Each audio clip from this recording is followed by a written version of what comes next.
I never imagined our anniversary dinner would feel less like a celebration and more like walking into a negotiation I never agreed to. But that's exactly what it became the moment Marlo casually mentioned over breakfast. "Oh, by the way, my boss is joining us tonight. Don't make it weird." I blinked at her, confused. Why would I make it weird? She shrugged, bored by my reaction. "He insisted on celebrating with us. He's been mentoring me. Just, don't overreact." The way she said it, almost hopeful, sat wrong with me. But I swallowed it. Lately, keeping the peace had become my default survival tactic. She'd been tense for months. Maybe her boss, Rowan, really had helped her through something. Maybe she wanted to acknowledge him. Even so, a heaviness settled on my chest. Our night didn't feel like ours anymore. We arrived early.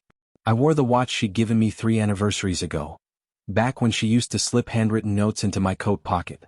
Those little gestures had vanished this past year, replaced by clipped conversations that felt more like business meetings than marriage. Marlo kept checking her phone until Rowan walked in. The second she saw him, she stood a little too fast and smoothed her dress without realizing she'd done it. The kind of adjustment people make when they want to be noticed. He greeted her first. "Marlo, you look incredible tonight." She flushed. Actually flushed. "Thanks, Rowan. Glad you could make it." I stood, offered my hand. "Aiden."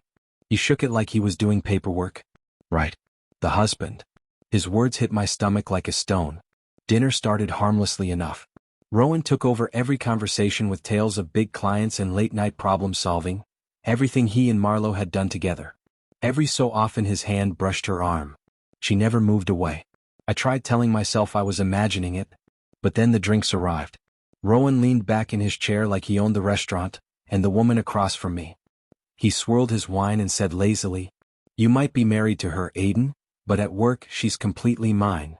My fork froze midair. I waited for Marlo to laugh, to correct him, to say anything. She didn't.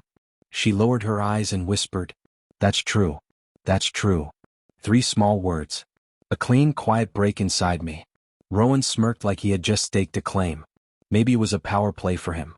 But what hollowed me out wasn't him, it was her agreement. My hands went cold but my mind sharpened. No rage. Just clarity. I took out my phone and dialed one number. The person picked up immediately. "Yeah, Aiden. Come to the restaurant. Now." "Understood." I hung up. Marlo stiffened. "What did you just do?" Rowan snickered. "Calling backup?" Adorable. He had no idea. 15 long minutes passed. Marlo kept shifting, nerves breaking through the composure she always prided herself on. "Aiden, seriously, what's going on?" "You'll see," I said, calm, not cruel. Rowan raised an eyebrow. "Careful. Don't embarrass yourself." Before I answered, the restaurant door opened. A tall woman in a charcoal blazer walked in, shoulders squared, expression sharp enough to cut through stone. Elise, Rowan's wife. His entire face drained of color. Marlo looked like she just stepped off a cliff. The place went quiet as Elise approached our table with slow, deliberate steps. She didn't look at me. Didn't look at Marlo. Her eyes locked onto Rowan. "Rowan," she said softly. "We need to talk." "Elise, what are you?" "Not here," she cut in. "Not now. You're going to finish this dinner? All of it. And when you come home." Her voice dropped lower, colder. "We will have a very different conversation." Then she turned to me, gave a small nod, grateful, composed, heavy with meaning, and walked out. Marlo stared at me like she'd never seen me before. But I hadn't changed. She had. And what happened next pushed our night from uncomfortable to catastrophic. Rowan sat frozen. His fork rattled against his plate like he wasn't sure if it was a utensil or a shield. Sweat gathered on his forehead, but pride kept him quiet. Marlo's fingers trembled against her glass. For once she wasn't in control. I took a steady breath. "Marlo," I said quietly. "You invited him. You opened the door. I made one call. That's all." She tried to speak, but nothing came out. She had never expected consequences. Elise reappeared at the edge of the room, calm, composed, the living embodiment of accountability. Just standing there made Rowan shrink. "You have explanations to give," she told him. I wasn't," he stuttered. "I don't want excuses," she said sharply. "I want honesty. You've been flaunting your freedom at work, throwing your weight around, and now you've embarrassed your colleagues, your friends, and your wife in public." The silence tightened around us. Other tables listened without looking. Marlo paled. "Aiden? I didn't know he would." You did know, I said softly. And you let him speak for you. Her eyes filled with tears. But she stayed silent. Respect isn't created, I said. It's maintained. And when someone stops valuing it, it disappears. Rowan sank deeper into his chair. I didn't think. No, I said. You assumed boundaries didn't apply to you. That ends now. Elise nodded once, as if confirming the truth.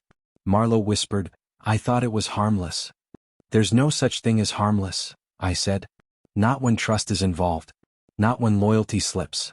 She closed her eyes, shame washing over her. Rowan was speechless, finally. The restaurant slowly regained its rhythm, but nothing at our table returned to normal. The celebration had been replaced by a reckoning. Marlowe finally whispered, voice cracking. Thank you. I didn't see any of this before. I gently placed my hand over hers. It's not about punishment, I said. It's about awareness, respect, and understanding that every choice carries weight. Rowan stayed silent. Silence was the only honest thing he'd given all night. And as the chaos faded, something inside me settled. Our anniversary didn't end the way I hoped. It was painful, messy, raw. But in that wreckage, truth finally surfaced. And sometimes truth is worth more than celebration.